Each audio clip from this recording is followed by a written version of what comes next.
نهم سپارہ لسم رکو سورہ اعراف شلم رکو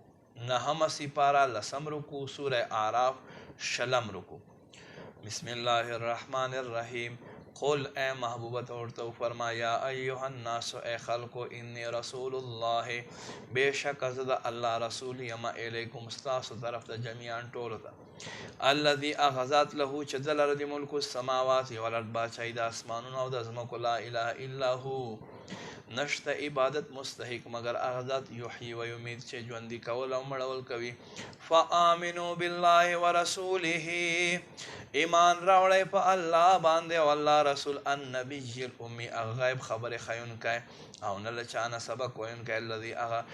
یؤمن باللہ چه ایمان راوڑی پا اللہ باندے و کلماتی او دے اللہ پا خبرو باندے واتبعوہو تاسو تابداری کوي د لعلکم تهتدون لپاره دې چې تاسو هدایت باندې شئ ومن قوم موسی او د موسی له قوم نه امتون یو جماعت یهدون بالحق چې د حق لار ښایي وبه یعدلون او په دې حق لار انصاف کوي وقطعناهم اثنتي عشرة اسباطا امما او مونږ تقسیم وګرځول دی په 12 جماعتونو کې و اوحینا الی موسی مونږ وحی وکړه موسی ته اذ استسقاه قومه هر کله چې د قوم دنه اوبه وغوښتلې ان اضرب بعصاک الحجر ادا چې خپل لخته په دې ګټې باندې ووهه فانبجست منه اثنتا عشرة عینا پس له دې نه راتوی شول 12 چینې قد علم کل اناس مشربهم په تحقیق سره هر یو جماعت خپل د څکلو ځای وپېژندلو وظللنا علیهم الغمامه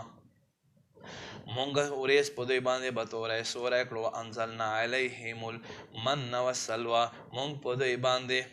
پاخه مړزان او پخه الوراخ کا تکړه کلو خوري من طیبات د پاکونه ما هغه سره رزقناکم چې مونږ تاسو ته رزق درکړی وما ظلمونا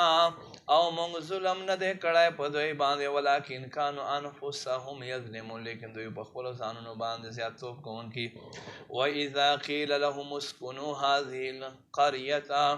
یاد کړئ چې دوی ته وویل شو په دې ښار کې اوسیږئ وکلوا منها حیث شئتم او دې ښار کې خورئ چېرته چې تاسو خوښوي وقولوا حطة او وایې چې زمونږ نه ګناه ښکته شي وادخلوا الباب داخل شئ دروازې ته سجدن په سجدې سره نغفر لکم مونږ به ستاسو ته بخښنه وکړو خطیئاتکم ګناهونه د ستاسو وسنزید المحسنین او ان قریب به نیکو کارو ته مونږ نور هم ورکو فبدل الذین ظلموا پس بدل وګرځولو قول اغه خلق ظلمو چې ظالمانو من په دوغه قولا خبر غیر الذي پالا و دغه سره خیل لهم چې دوی ته ویلی شوي